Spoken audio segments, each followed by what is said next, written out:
ঘটনাটি পদ্মচার চোখে পড়তেই ছুটে আসে। রানী আকস্মিক ঘটনায় হতভম্ব। সে পূর্ণাকে তুলতে দৌড়ে আসে, গিয়ে শাড়ির সাথে পা প্যাঁচ লাগিয়ে পূর্ণার চেয়ে ঠিক এক হাত দূরে ধপাস করে পড়ল। এ যেন ধপাস করে পড়ার প্রতিযোগিতা শুরু হয়েছে।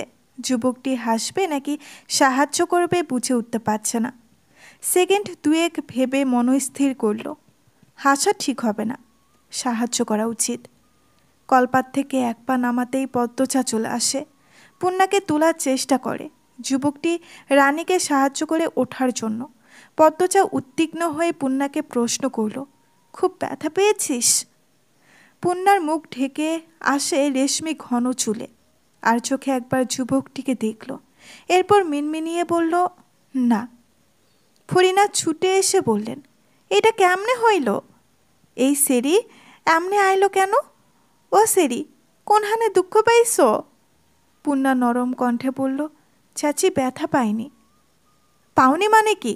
সোজা হয়ে দাঁড়াতে পারছো না? পদ্মচা, ওকে নিয়ে যাও, কাদা মেখে কি অবস্থা, বলল আমির। রানী পদ্মচা আর আমিরকে দেখে প্রচণ্ড অবাক হয়েছে। খুশিতে তার কাঁদতে ইচ্ছে হচ্ছে। আমিরের পা ছুঁয়ে সালাম করে বলল, দা ভাই, তুমি আইসো? পদ্মচা, এতদিনে আমরারে অনেক পড়ছে। পদ্মচা মৃদু হেসে বলল, তোমাকে সবসময়ই মনে পড়ে আপা। আমরা পরে অনেক গল্প করব। পূর্ণাকে নিয়ে এখন ভেতরে যাই। পদ্মচা এবং ফরিনা পূর্ণাকে ধরে ধরে অন্দরমহলে নিয়ে গেল। পিছু পিছু রানীও গেল। যুবকটি আমিরের সামনে এসে দাঁড়ালো, হেসে বলল, আসসালামু আলাইকুম আমির ভাই, চিনতে পারতেছেন? আমির যুবকটিকে চেনার চেষ্টা করল, এরপর বলল, মৃদুল না? জি ভাই। আমিরের হাসি প্রশস্ত হলো। মৃদুলের সাথে করমদম করে বলল, সে ছোটবেলায় দেখেছি, কত বড় হয়ে গেছিস, চেনাই যাচ্ছে না। আমার ঠিকই আপনারে মনে আছে। আমির মৃদুলের বাহুতে আলতো করে থাপ্পড় দিয়ে বলল, ছোটবেলা তো তুমি করে বলতি, এখন আপনি আপনি বলছিস কেন? মৃদুল এক হাতে ঘাড় ম্যাসাজ করে হাসল, এরপর বলল, 16-17 বছর পর দেখা হয়েছে তো। তো কি হয়েছে, তুমি বলে সম্বোধন করবি। গোসল করছিলি নাকি? জি। কাপড় পাল্টে আয়, অনেক আলাপ হবে। আচ্ছা ভাই। আমির নারিকেল গাছের পাশে তাদের ব্যাগ দেখতে পেল, এগিয়ে গিয়ে ব্যাগটা নিল, এরপর অন্দরমহলের দিকে গেল। বৈঠকখানায় পদ্মচা বসে আছে। পূর্ণার কোমরে পায়ে গরম সরিষার তেল মালিশ করে দিয়ে বিশ্রাম নিতে বলেছে। হুমকিও দিয়ে এসেছে, ঘর থেকে বের হলে একটা মারও মাটিতে পড়বে না। পূর্ণা মুখ দেখে মনে হচ্ছে আর বের হওয়ার সাহস করবে না। বেশ জোরেই পড়েছিল, পা কোমর লাল হয়ে গেছে। এই বাড়িটা মৃতপ্রায়। আগে তাও মানুষ আছে বলে মনে হতো, এখন মনেই হয় না এই বাড়িতে কেউ থাকে। নির্জীব, স্তব্ধ। রান্নাঘর থেকে বেশ কিছুক্ষণ পরপর টুংটাং শব্দ আসছে। ফরিনা এবং আমিনা তাড়াহুড়া করে রান্না করছেন। আমির বের হয়েছে, বাড়িতে মাত্রই এলো আর কিসের কাজে বেরিয়েও পড়ল। স্তব্ধ ভেঙে একটা ছোট বাচ্চা দৌড়ে আসে পদ্মচার কাছে। বাচ্চাটার কোমরে গলায় তাবিজ, তাবিজের সাথে ঝনঝন শব্দ তোলা জাতীয় কিছু গলার ঝুলানো। পদ্মচা বাচ্চাটিকে কোলে তুলে নিল। রানী বৈঠকখানায় এসে বাচ্চাটিকে বলল, আলো আম্মা, এদিকে আয়, তোর গায়ে ময়লা, পদ্মমামির কাপড়ে লাগবে। পদ্মচা আলোর গাল টেনে বলল, কিচ্ছু হবে না, থাকুক। এরপর আলোর গালে চুমু দিল। আলোর 2 বছর, রানীর মেয়ে হয়েছে শুনেছিল পদ্মচা, কিন্তু আসতে পারেনি দেখতে, এবারই প্রথম দেখা। পদ্মচা বলল, আলো ভাগ্যবতী হবে, দেখতে বাবার মতো হয়েছে।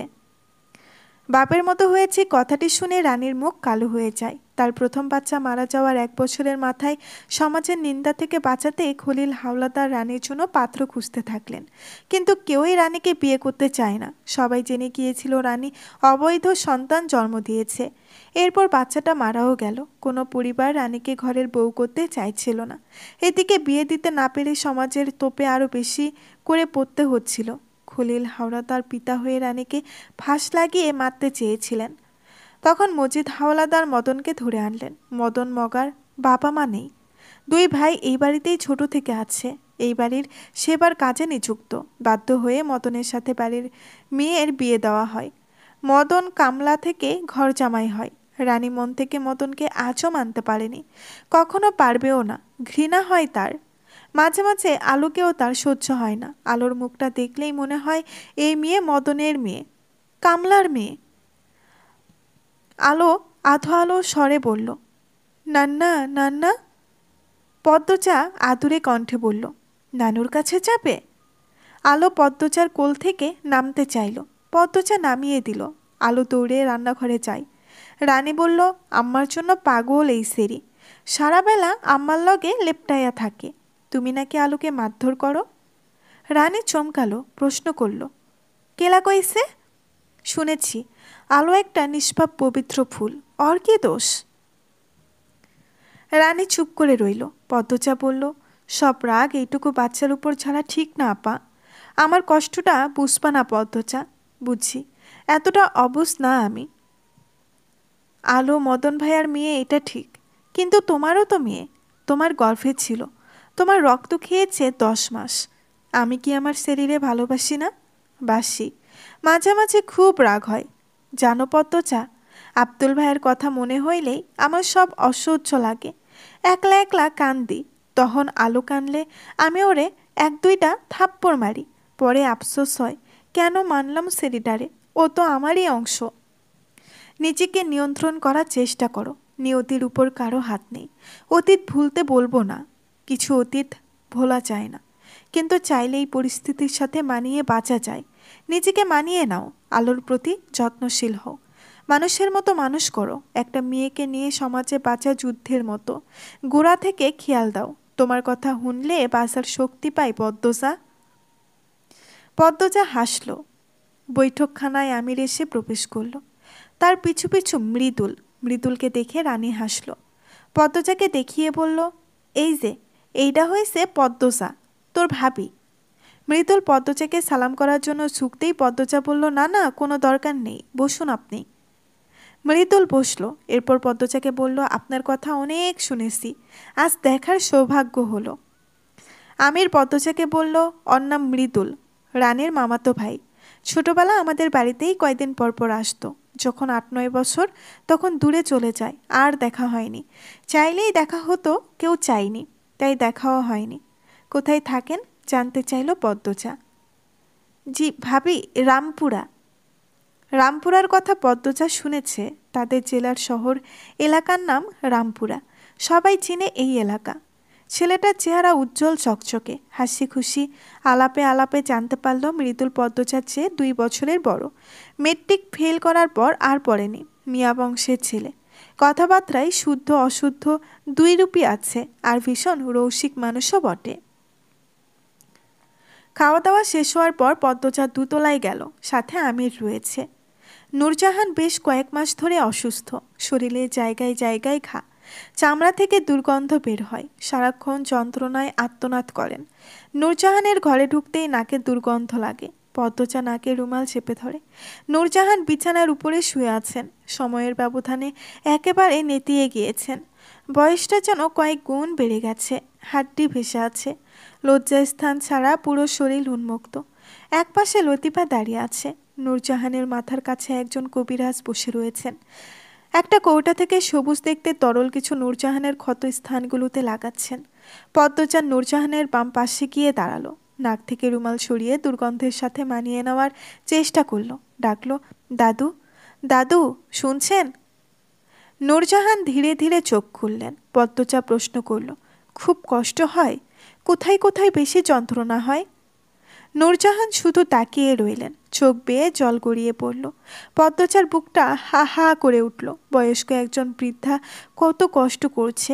লতিফা বলল, দাদু কথা কইতে পারে না, খালি কান্দে। নূরজাহানের অসহায় চাহনি দেখে পদ্মজার চোখ দুটি ছলছল করে উঠল।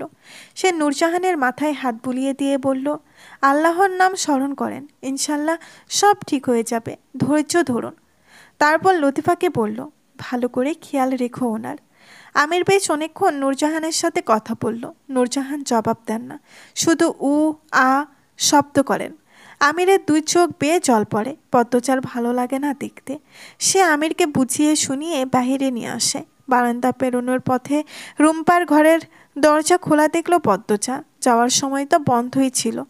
পদ্মচা ঘরের ভেতরে উকি দেয়, দেখলো কেউ নেই, পালঙ্কও নেই। সে আমিরকে প্রশ্ন করলো, রুম্পা, ভাবি কোথায়?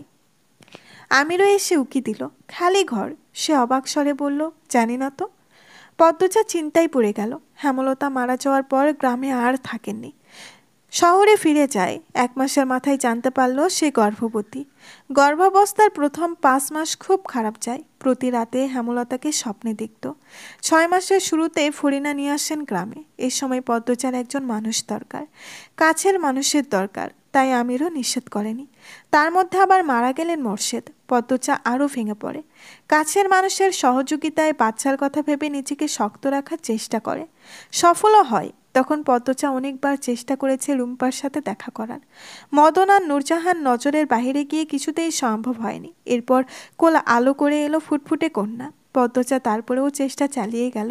রুম্পাকে নজরবন্দি করে রাখাটা খটকা বাড়িয়ে দেয়। একদিন সুযোগ আসে। সেদিন রাতে নূরজাহান, মদন, আমির, রিদওয়ান, আলমগীর সবাই যাত্রাপালা দেখতে যায়। বাড়িতে বাকিরা থাকে। 2 তলায় শুধু পদ্মচা আর মেয়ে পারিজা আর ফরিনা ছিল। ফরিনার দায়িত্বে পারিজাকে রেখে রুম্পার ঘরে যায় পদ্মচা। রুম্পা তখন প্রস্রাব পায়খানার উপর অচেতন হয়ে পড়েছিল। পদ্মচা নাকে আঁচল চেপে ধরে সব পরিষ্কার করে, রুম্পার জ্ঞান ফেরায়। জানতে পারে 3 দিন ধরে রুম্পাকে খাবার দেওয়া হচ্ছে না। পদ্মচা খাবার নিয়ে আসে, রুম্পাকে খাইয়ে দেয়। কথা বলার সুযোগ হওয়ার আগেই ফরিনার চিৎকার ভেসে আসে। ফরিনার কাছে পারিজা আছে। পদ্মচার বুক ধক করে ওঠে, ছুটে বেরিয়ে আসে। ঘরে এসে দেখে ফরিনা নেই। ফরিনার আর্তনাদ ভেসে আসছে কানে। পদ্মচা সেই আর্তনাদের সাথে দুমড়ে মুচড়ে যাচ্ছে। তড়িঘড়ি করে সিঁড়ি বেয়ে নামতে গিয়ে উল্টিয়ে পড়ে, তবুও ছুটে যায়। ফরিনার কান্নার চিৎকার অনুসরণ করে অন্তর্মহলের বাহিরে বেরিয়ে আসে। চাঁদের আলোয় ভেসে ওঠে তার 3 মাসের কন্যার রক্তাক্ত দেহ। ফুটফুটে কন্যা, ছোট্ট ছোট্ট হাত পাগুলো নিথর হয়ে পড়ে আছে। সময় থেমে যায়। মনে হয় নিশুতি রাতের প্রেতাত্মারা একসঙ্গে একই স্বরে চিৎকার করে কাঁদছে। পদ্মচার মস্তিষ্ক ফাঁকা হয়ে যায়। কোন পাষাণ মানব বসন্তায় 3 মাসের বাচ্চার গলায় ছুরি চালিয়েছে? তার কি হৃদয় নেই? পদ্মচা মেয়ের নাম ধরে ডেকে চিৎকার দিয়ে সেখানেই লুটিয়ে পড়ে। পুলিশ আসে, তদন্ত হয়। ফরিনা দরজা খোলা রেখে ঘুমিয়ে পড়েছিলেন। হঠাৎ করে ঘুম ভেঙে যায়। তিনি হাত বাড়িয়ে দেখেন পারিজা নেই। দ্রুত উঠে বসেন। পদ্মচা নিয়ে গেল নাকি খুঁজতে থাকেন। বারান্দা থেকে বাইরে চোখ পড়তেই দেখলেন একজন মোটা কালো লম্বা চুলের লোক দৌড়ে পালাচ্ছে।